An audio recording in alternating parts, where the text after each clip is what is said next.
snacks. What it do, snackers and snackettes? It's your boy Gage. That's Jokes. Yo. That's Sin. Yes, sir. This is Loading Snacks Weekly, where we get together once a week and talk about things that are happening in pop culture. And today, we keeping it home. Home. I like it. Home. Home sweet home. Katsucon. Hey. Now, normally we would not talk about Katsucon or something like that until after the con was over. We have visited and we'd be talking about our memories, how we felt about it, good times, all that jazz. However, I want to talk about the changes to Katsucon over the last couple of years. I want to talk a little bit about con behavior and etiquette. So this is going to be about Katsucon, but it's going to be just kind of con. yeah. And then some issues with con culture as a whole, and some things that maybe need to be addressed as far as that's concerned. So let me start with this. So Katsucon, for those of you who don't know, is an anime convention that takes place here in the DMV, the Maryland, DC, Virginia. That's what DMV is, DC, Maryland, Virginia area. Every February. It has for many, many years. Currently, it takes place at the Gaylord National Convention Center, which people say is DC. It's at the National Harbor, which is technically in Oxon Hill, Maryland. It is a very, very nice venue. It is the same venue where we go to enjoy MagFest. And we have gone to Katsucon and enjoyed it over the last few years. However, truthfully, traditionally, when we go to Katsucon, we are kind of just sniping the event.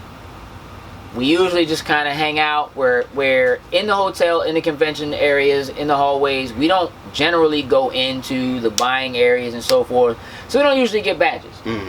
Normally we go, we converse with people, we take a lot of pictures, see a lot of cosplay, because that's more or less what we're there for. And you can still kind of do some of that outside. Last year, they made some very serious changes to security, and really you couldn't even get inside the building if you weren't a patron of the hotel staying at the hotel, or had a badge, which doesn't sound like a bad thing or that big of a deal out in the outset.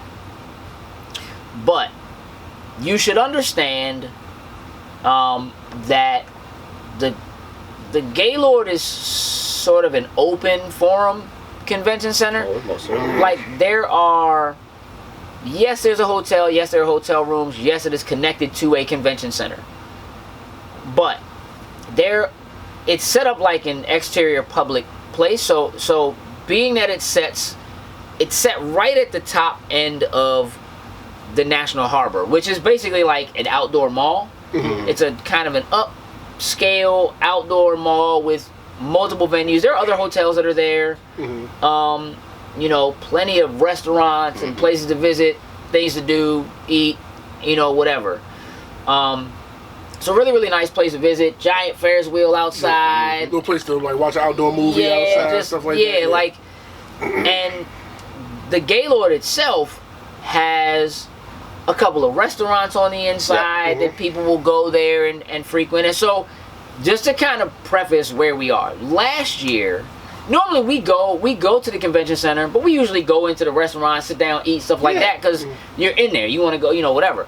So last year, actually made a reservation at the restaurant that's inside the hotel.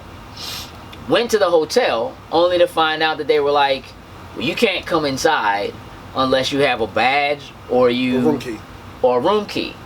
And I'm like, okay, but I have a reservation at the hotel. Like I specifically called, made the reservation at the restaurant, and specifically asked, like, hey, I know there's a thing going on. I don't want there to be an issue. And they were like, nope, it's cool.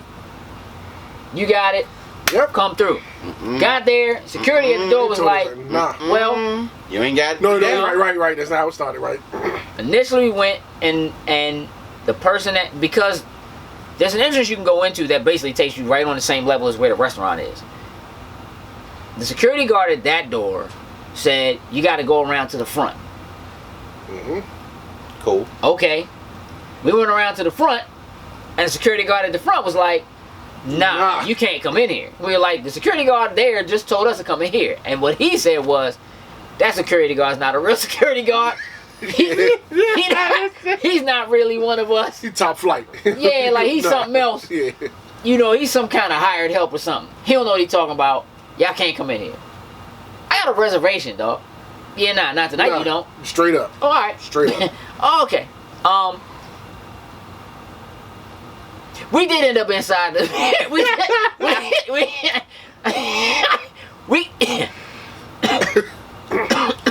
We got in, but after bouncing around the multiple doors trying to get in. Yeah, I mean that's not really the point. I mean I'm just saying like we got in. But here's the thing. This year, same thing. But the difference is this year you sent a post. Can you pull that post up? So here's the thing. Katsucon is a huge convention. People come from all over the country to go to Katsucon. MagFest is the same way. And there's a lot that's going on at MagFest. Oh yes. MagFest is this close to being out of control, but Childlike stays pretty mellow. For an event, there are many conventions, comic book conventions and so forth that happen that are standard 3-day conventions that are like Friday from 12 to 5, Saturday from 10 to 7, and then Sunday from like 10 to 5 or 10 something like that, right? Katsucon, MagFest, BlurredCon, they kind of skirt that normal convention of like, we're going for the day, we're going to hang out, do some things, see some panels, and we're going to go home or go back to our hotel room, we'll come back in the morning or whatever. These are conventions that are more like festivals. They are, MagFest is a festival. Right. These are all day. There is stuff that doesn't start until midnight. Right. Kind of things that are taking place. And people basically go there and live there. Like, it's a resort. So people like go there and live there for 3 days or 4 days or whatever. And if you're unfamiliar with con culture as it relates to pop culture, you will see things in the middle of the day you might feel uncomfortable looking at. True. If you're not on the beach. Facts. There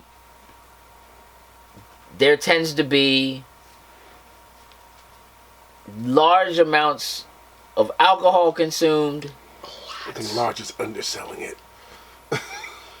But yes. I'm trying to be nice. I know. Generally though, when you see a convention go from as open as Katsucon was 2 years ago to as closed off as it is currently, it usually means that something happened. Right. Yeah. That led to that being a thing. Now, I don't know what that was for Katsucon. I do recall a couple of years ago when we went to AwesomeCon, security was bumped up an exorbitant amount for all intents and purposes, because There was a death threat. Somebody attacked the Green Ranger at was that Chicago? Phoenix. And it was just one of those things where it's like there's not enough security in these places. Like people are in here with bags and you know, just whatever. And you know, you got people coming in cosplay and they do weapon checks and stuff like that, but it's just kind of like this was a person who apparently had already attempted to stab JDF. And was coming back to like finish the job or something like that. Like this, you know what I mean? Like this is a real thing. Like this not. No. It was facts. You know what I mean? So like, was he at Awesome? Was that what happened? He came. I don't know. Yeah, either way, he was at AwesomeCon. He came to AwesomeCon because he started pitching like to other cons, like, you know, we need to raise the security and all that. And because he came there, you know, they went and they took it to the next level when it came time for it. Which was cute for a day. It lasted for a day. If the whole day. There's too many people so much to check, and they were just so unprepared. They just started kind of, all right. Yeah, whatever. You got it. No, you ain't got nothing there, right? All right, go ahead. Yeah, it was just like, oof. Woo wee. You just gonna be walking this time, yeah, right? like, yeah, They just say, you got a bag? real? Just walk over there with your bag right Yes, quick. They did the quick little, okay, you good. Yeah, Go but ahead. at the Not same even. No, Not even. Like first day. First day, First yes. day was like, yeah, I gotta see your bag, walk through this joint, whatever. Second day, cuz was like, just come on. Second day, they were like, look, if you got a cosplay weapon, come over here. Yep. If you, Yeah, because they sent me to that line because I had the camera rig, and I was like, this is not a problem. It was like, you gotta go over there. I'm like, this is for the camera. Like, you gotta go over there. It's just like, yeah.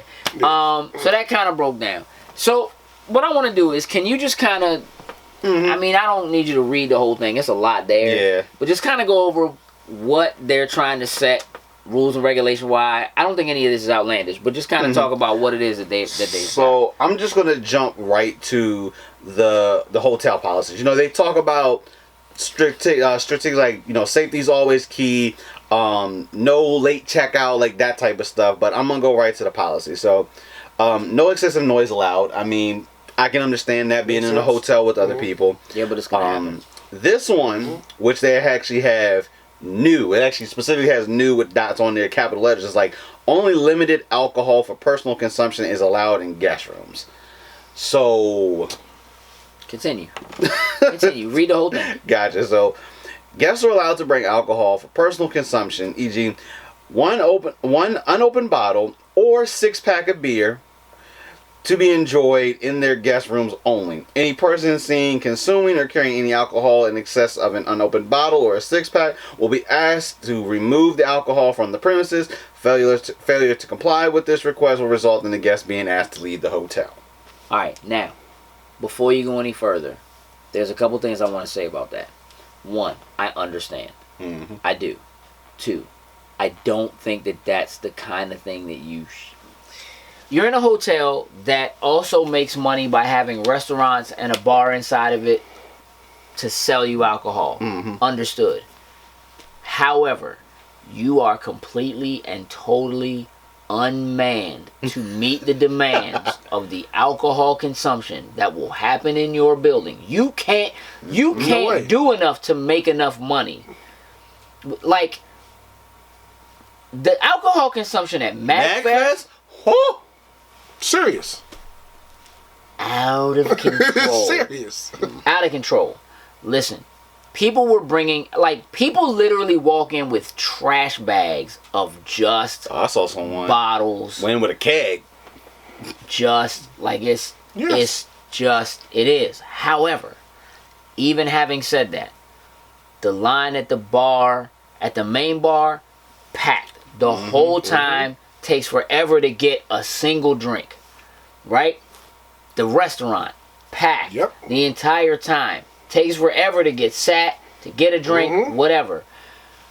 They set up a separate kiosk where people could come and get mixed drinks. They had wine on tap. They had ran out. Supposed to be there till like midnight. Nope. At 9 o'clock. Done. Over. Sold out. Like, what were you expecting? Like, this is with people bringing. Yes. And keep in mind that not everyone who has a badge that's coming to the convention for the day has a room and is staying in the hotel. Now, there are other hotels just across the street. Maybe they got hotels there. Maybe those hotels aren't doing the same thing as far as alcohol consumption, noise level, whatever. Okay? Gaylord is trying to enforce policies. I get it. I understand. There are people who are there, who are in the hotel, who have nothing to do with the convention, but you are hosting this convention. Yes. You gotta keep the noise to the convention side and not the hotel side. But your hotel has an open area. The way it's completely open. This is where people, and let me keep this a buck. If the gazebo and fountain areas inside the Gaylord hotel side did not exist, Maybe a little bit of a different story. They would not hold a convention there. That is prime real estate space. People who are cosplayers, who pay all this money to stay in these hotels, travel from across the country to come and stay in this hotel. They are looking. The gazebo is famous. They want those gazebo shots. They want those fountain shots. They want those fountain shots and the shots out by the water too. Go right outside there. Photographers. Yep. That is prime real estate. Real estate. Even in front of just those crazy like designed like air conditioning joints by the place where they do panels or whatever in there. Like, if those things weren't there, if they were blocked off, if they didn't exist, there almost wouldn't be a reason. So many of the people who are there for that. Yes. Now, there are tons of people who are there for other things. Of course. I'm just saying. Now, on that note, can you please read what it says about photographers and photography? So, photo policy for Katsucon 2020. Hotel policy outlined below. If you violate these rules, you may be removed from the property at the hotel's discretion. Photographers are okay to take photos in public spaces areas as long as they use, in capital letters, handheld equipment only. Absolutely no setup of lighting, light stands, ladders, backdrops, large props or signs on the floor, running cords, wires across the floor, etc. will be allowed in public space areas. Photographers and their subjects, attendees in costume in parentheses, must also respect our hotel environment by not being disruptive or doing anything unsafe. Smart, not staying on furniture, climbing fountains, yada yada yada. All photographers must have valid Katsucon credentials, attendee badge. Sure. For any questions regarding this policy, please contact Katsucon Security, email, or in person or whatnot ever for it. Ooh, dog, listen to me. If you are a photographer and you have a light rig, if you want to use a standing flash, which many do, that is not allowed. And I'm gonna tell you right now, Cat Security's gonna be on it. Yeah. They're gonna be patrolling around that fountain. Cause Photo Nazi from the fountain, oh yeah, guarantee shorty's in that joint. Oh yeah. Cause they were trying not to let at MagFest, yeah, use the lights. But it was just like, yo, it's a light. And the thing was, they were away from any walking areas. They put them on the outsides of everything. But I understand they're gonna do all that outside. Like they weapons. That's gonna be interesting to see go down. They're gonna do that all. They're gonna and do the all stories that that come back from the photographers and all that kind of stuff. So look, having said that, there's some other rules and things in there. There's stuff about nudity. Sure, clearly. You know what I mean? Like whatever, I get that. I want to talk about what we think might have led to this kind of a lockdown, because it's not everything, and it's not necessarily the hotel. These are not instructions or things that we got at MAG. And mind you, these two conventions are always back to back. MagFest is always the first weekend in January, and Katsucon is always like the second weekend in February. So they are back to back, a month apart, in the exact same venue, with almost the exact same type of environment. Okay? And if the fact that this happened at Katsucon last year, right after MagFest, and MagFest was nothing like that then. The fact that MagFest again happened this year, with also none of that, same thing, to me says that this is not a Gaylord thing. It's definitely a Katsucon thing. It's a Katsucon thing. Now I understand putting the certain things in the hotel, right? Like having a certain number of people in your room and all like all that's in there. You know, you're gonna have a certain number. Like every hotel has that. That's normal. Hotel rules, regulations, etiquette, whatever. Like that's normal. What do we think led to this? Cosplay is not consent. Do you think so? I think something happened probably a year before last that caused this to happen. I don't know. But like I don't know. I'm asking. I guess I'm asking why you're specifically saying cosplay is not consent. Like I said, is people the thing that. Not just. I'm just using that phrase. Say like somebody, you know, they walk around late at night, you know, be skimpy, all that kind of stuff. Somebody probably touched somebody, and it escalated, and now we have this to deal with. I don't know about that, because the thing is, with that being said, it's like, and let's say that is the case, most of that would probably be the people that are actually attending the con. But with all the rules and stuff, this is talking about people not having a badge, like outside people and all that. I feel like it had to been something more serious, like maybe someone showed up on site that was not supposed to be there that tried to do something, and maybe they were able to stop it beforehand. Because I mean, there's certainly the possibility that under a cosplay is not consent thing, that somebody who wasn't an attendee, somebody who didn't have a badge, somebody who wasn't staying in the hotel did something, or touched somebody who was drunk from one of the restaurants or whatever outside and saw all the people walking in the street, like, what's going on over there, walked in it. Totally possible. 100% possible. However, and this is kind of the thing for me, the cosplay is not consent thing. I think it's important, but it's not, like, to me, what you see when you see somebody dressed in cosplay is not different. It's not even worse in a lot of cases than what you see on the beach. True. But at the beach, they don't have bikinis are not consent. You know what I'm saying? Like, they don't have, you know what I'm saying? Like, my outfit is not consent isn't a thing there. There is something else about the culture. There is something else about the atmosphere. Because people go to the beach and get drunk. Come with coolers full of whatever. You know what I mean? And, like, I'm sure things happen on the beach. I'm not saying they don't.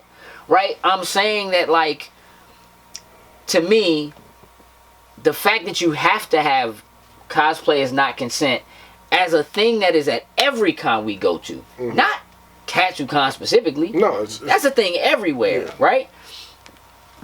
The fact that that's a thing says to me that there is something specific about the culture.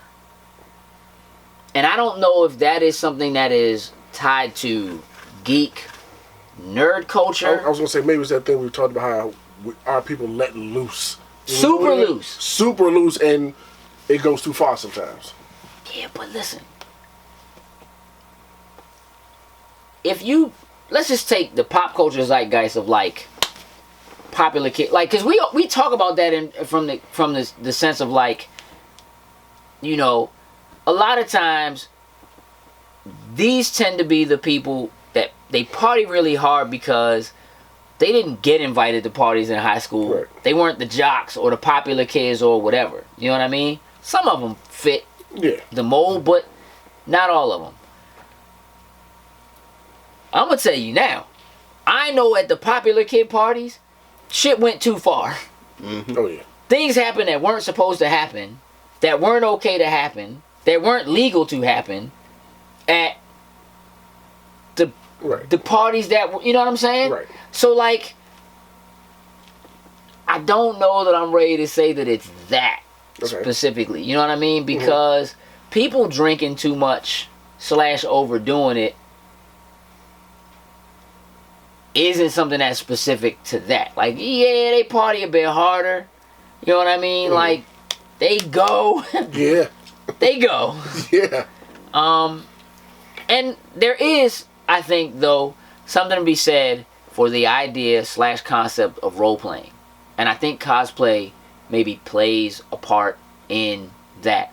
That, like, you have people who are dressed as characters who people do fantasize about.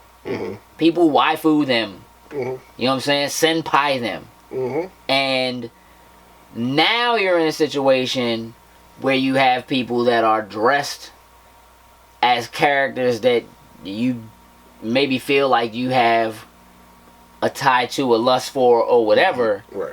And now you're drinking. And now you're, you know what I'm saying, whatever. And maybe, or whatever. Just, maybe there's something there. You know what I'm saying? Because the idea that cosplay is innocent is hard to maybe rationalize to somebody, especially from the outside looking in. Right. Because of the way that like anime cosplay, they get it in, ain't even like superhero cosplay ain't even playing a close game to like anime cosplay. Kill la Kill cosplay is like, yeah, huh? Yeah. Huh? What do you mean? That's not an outfit. Yo, go from girl lagging. Yeah. Yeah, you know what I'm saying? Like that's an outfit. So you're bordering on, to me, you're beginning to border on levels of fantasy that are intrinsically tied to sex industry, sex work, latex. You know what I mean? Like, go somewhere and pay to have like a fantasy thing and role playing and getting dressed up and whatever. And there's some of that. That's a real thing. Some of that exists in that circle. That's a real thing. But that exists outside of that circle too. But this is like more or less front and center. This is like, yeah, I'm in a hotel. I'm doing this cosplay thing for the thing. But when it's time to go eat, I just walk out in the street and go to the restaurant dressed the same way. You know what I'm saying? Not necessarily different than I would at the beach, but it's almost like the expectation at the beach is different because it's the beach. Yeah. And everybody is. Right. You know what I'm saying? So I do think there's something tied to the culture. I'm not positive. You know what I'm saying? Of exactly what it is. But let's talk about that though. Let's talk about etiquette, right? Photo etiquette. You know, who it's okay to take pictures of versus not. People posing versus not. You know, stopping people and saying, hey, is it cool if I take a picture? You know, versus just taking a picture. You know, you're going to have moments like that that are kind of confusing if you're just kind of a passerby and you see an opportunity. Somebody else stops somebody and they're taking a picture and you're like, ooh, they pose for a picture. Because to a certain extent, it's like, well, if they stopped you and they asked and you're posing, then you're posing. Right. Not always okay. But, you know what I mean? Like, there's some rules and some etiquette and some things that I feel like maybe need to be put out. You know what I mean? And I also think we need to talk about the importance of staying with your people. Yeah. Yeah.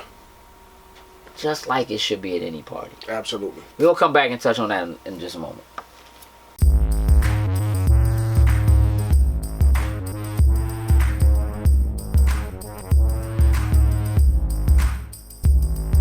Loading snacks. So,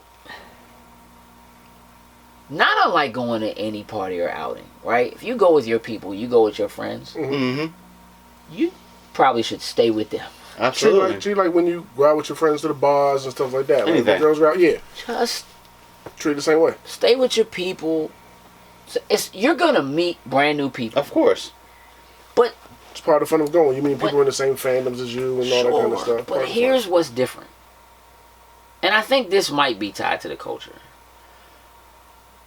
There are people who go to conventions like this that are regular people.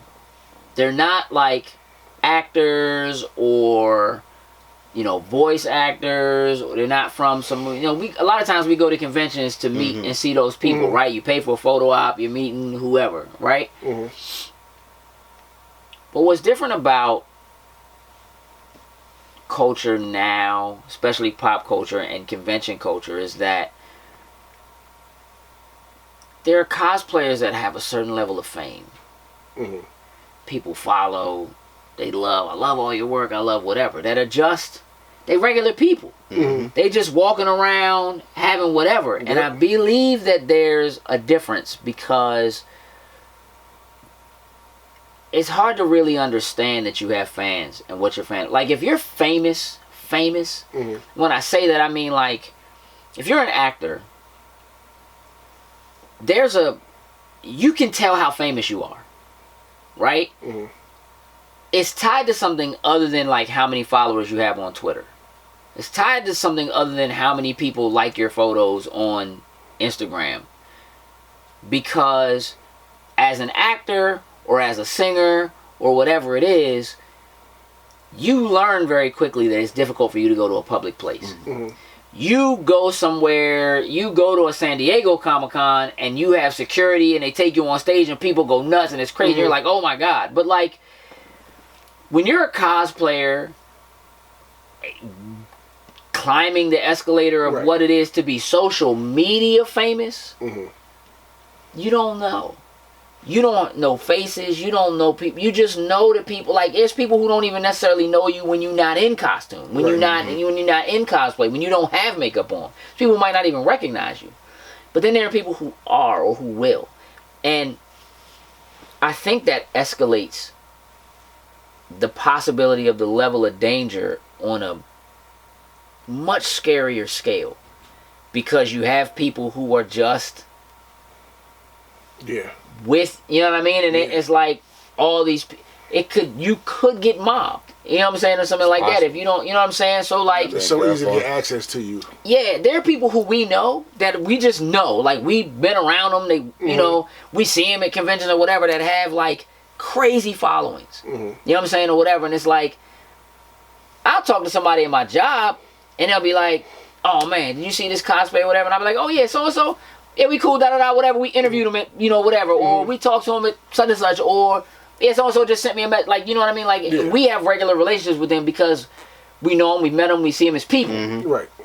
But when you hear the way other people talk about him, like they're elevated to a level that could be a little more dangerous. Yeah. You understand what I'm saying? Like, I think there's some of that, and I think that like, the way that people react when they see somebody they've never met before, they don't follow on Instagram. People who are brand new, it's people, we meet people every year who are like, you gotta, we take a picture with them or something like that. Like, what's your Instagram? We'll tag you in it. Like, I don't even have an Instagram. I probably should get one. Like, you should probably do that. Have one. You know what I mean? Like, we have that all the time. But like, the way you see somebody go crazy over somebody they never met, who is just dressed as a character they really like. And it won't be a character you don't see all the time. It'll be a Poison Ivy. We see him everywhere we go. Every time we go to a convention, somebody be like, oh, that Poison Ivy is so... You like Poison Ivy enough to dress like her? You probably like her. You like stuff like she like? You probably like girls. And you know what I'm saying? Like, people just...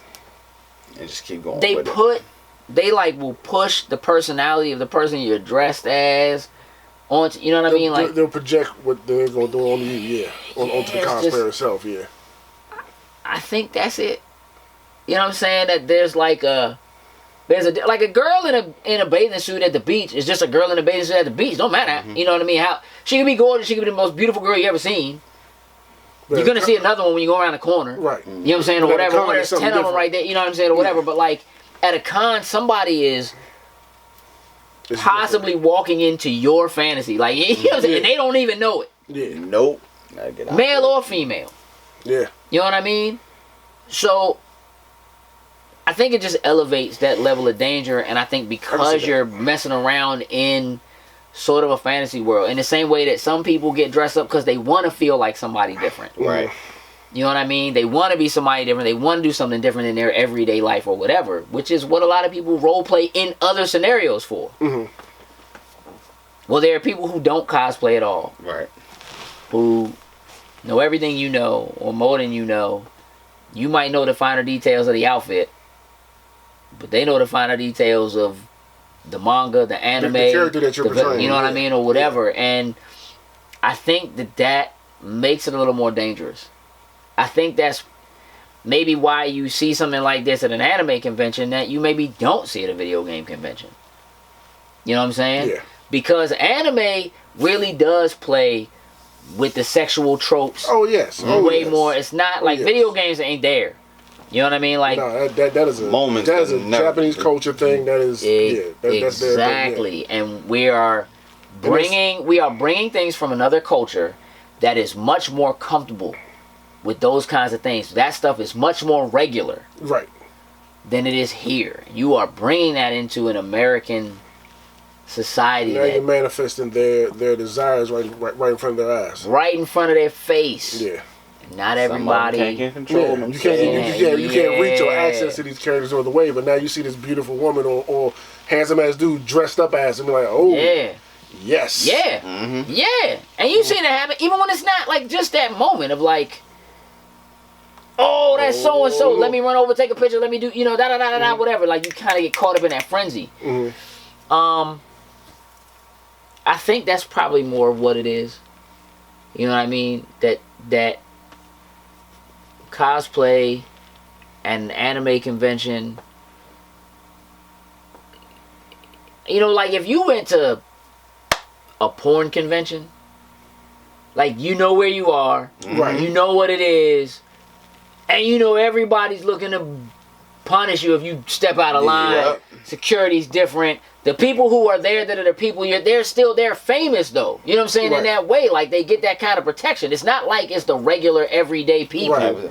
walking around that run the risk of getting this additional attention that they wouldn't necessarily normally get. You know what I mean? Or whatever. Like we see people who are in cosplay that don't look like that in their regular Right. Yeah. clothes. Maybe wouldn't even dress that way. Wouldn't even do their makeup that way. Mm-hmm. You know what I mean? And we're talking the whole shebang. We're talking full wig, full whatever. Like you don't even necessarily, like you are doing something to embody that character. The heels, all that And stuff. that's what I see. Like, you know what I mean? And it just, I just think that, I think that cosplay is much more dangerous. Especially with anime. Than just, I think people equate it to being in a bikini and going to the beach. It's not the same Not the thing. same thing. Yeah. You add all that other stuff on top of it, yeah. Then it grows into a different beast. You see what I'm saying? Yeah.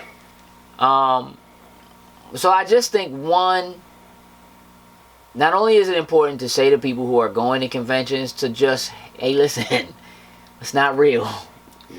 You know what I mean? Like, I know you're going to see it live, Right. but it's not real. And you need to kind of, Buckle down. yeah, chill out, bring it down 1,000.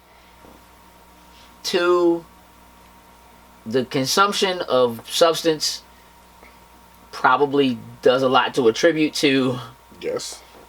some of that on both sides. Yes. Yes. Okay?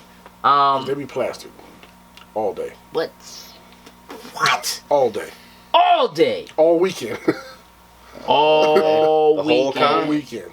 Plastered. And then 3, if you are participating at a convention in cosplay, you go and you're with your friends, you're with your people. Stay in your circles. Yeah.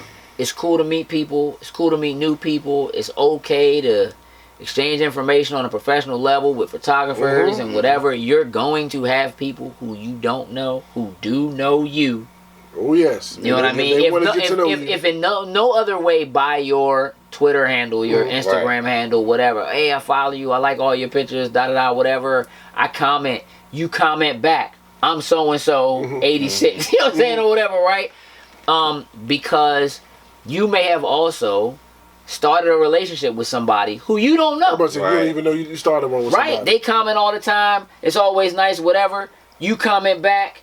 You know, which is cool. That's the kind of thing you kind of have to do on social media. You're trying to build whatever, but they might have said to you, "Oh, you gonna be at Katsucon?" Me too. You know what I'm saying? Or whatever, like, and they might not just run into you. They might be looking for you. You know what I mean? Oh, yeah. But not, and that doesn't necessarily mean in a bad way. It could just be like, oh, man. I just want a chance to meet you and shake your hand like, yo, your page is dope. I just want to say thank you, yada, yada, yada. Call it That can still be real scary. It can be. And even if that's what their intention is, once the alcohol starts flowing and stuff Things like start that, changing. things could change. But I agree. Stay with your squad, and if you gotta go to the bathroom or something like that, just stick with your squad. Yeah. Use that buddy system like they used to say back. Run me real quick. I gotta go to the bathroom. Right. All right, cool. So we'll be right back. We're gonna go run to the bathroom and come back. Yeah, we're going together. Yes, just we're not leaving anybody. It's only 3 of y'all. All y'all. Okay, go. We all go. Yeah. All y'all go. You know what I mean? Like you really just have to. You gotta be careful in any situation, but these situations specifically, you have to be careful. You have to look out for yourself, and you got to look out for your people. Facts. You know, there are some people who go to conventions to hook up. That's a real thing. Yep. It's just, it is. Oh yes. Try to have an idea of what your friends' intentions are. Before you get in there. Oh, y'all get on the same page. Before y'all go and y'all sharing a hotel room and whatever. And next Let us get on the same page of what everybody's intentions are for this weekend. Yeah, and you like, where'd Jeffrey go? Yeah. Oh. You know Jeffrey. Right. Nah, don't do that. No. Don't tell me I know Jeffrey. Yeah, Where did he go? You know what I mean? Like somebody, you have to be Next responsible. You know he falling from a balcony. Yeah. Just for real, like, I'm not upset at the lockdown. I just wish it didn't have to be that way, and I feel like it does. I feel like it has to be that way for the safety of everyone, you know, who's there, so they can try to best protect people who allow themselves to get to a point where they can't protect themselves. And I'm gonna be real. I think there are a lot of people who will pay their money and they'll go in there and they're gonna have a great time, and they probably won't know the difference if they got a badge. You understand what I'm saying? Like, they may not know the difference if they have a badge, and it might be better for them, you know, that way. I don't think, that's why I'm saying I don't have a problem with it. I just think that it's sad that it has to happen that way. But the kinds of things that need to be done to make sure that people are safe in the world that we live in. Yeah. Sometimes you gotta take these kind of measurements, you know, to get it done. No doubt. Yeah. No doubt. It's gonna be tough to enforce though, especially the alcohol one. That's gonna be. Oh, people are getting kicked out. Yeah, that's on facts. Probably. Well, I mean, but here's the thing. You walk in with a 6-pack. You walk out. You walk back in with a 6-pack. You walk out. You walk back in with. It's not. You know what I'm saying? Like, if you walk in with 4 6-packs, they can be like, "No, sir. Turn around, and take it off the premises." Okay. I'll put it in my car and come back later. Or whatever. Or you got your 4 friends with you, so yeah, like everybody's carrying one. Here's your 6-pack. I got my 6-pack. Yeah, you know what I'm saying? Like, but that still probably cuts down on a lot of it. Or just put it in your luggage. Just roll it in there. I mean, yes, yes. Leave it in your luggage. Don't just have it sitting out in the bedroom. Yeah, I mean, look, we all know it's cheaper to buy it on your own than it is to buy it out anywhere. Absolutely. So, you know, you're gonna have that. So, man, I just hope if you do stuff like that and you intend to enforce it, that you actually prepare your staff for what they got to deal with, to actually be able to handle the amount of, you know. I do wish everybody a safe, fun Katsucon. Absolutely. Absolutely. Absolutely. I don't want to hear or see anything about negative stories, any bad stories, anything like that coming out of it. Yeah, most definitely. Listen, you guys feel free to chime in the comments below. Let us know what you think, how you feel. You know, do you feel like this is something that's specific to the culture? Do you think the things that we're talking about kind of hit correctly for the culture piece of it? Please. How it's tied, I really do want to hear about that. So let us know in the comments about that below. Make sure you're following us on social media. We thank you for listening, tuning in all the way through to the end. Hope everybody had a happy and safe Katsucon. With that, we're out. Toodles and loos. What it do, snackers and snackettes? Did you like what you just saw? Would you like to help us grow? Here's what you can do. Shoot over to patreon.com/loading snacks. And don't forget to like, share, and subscribe on your favorite platform of choice. Appreciate you.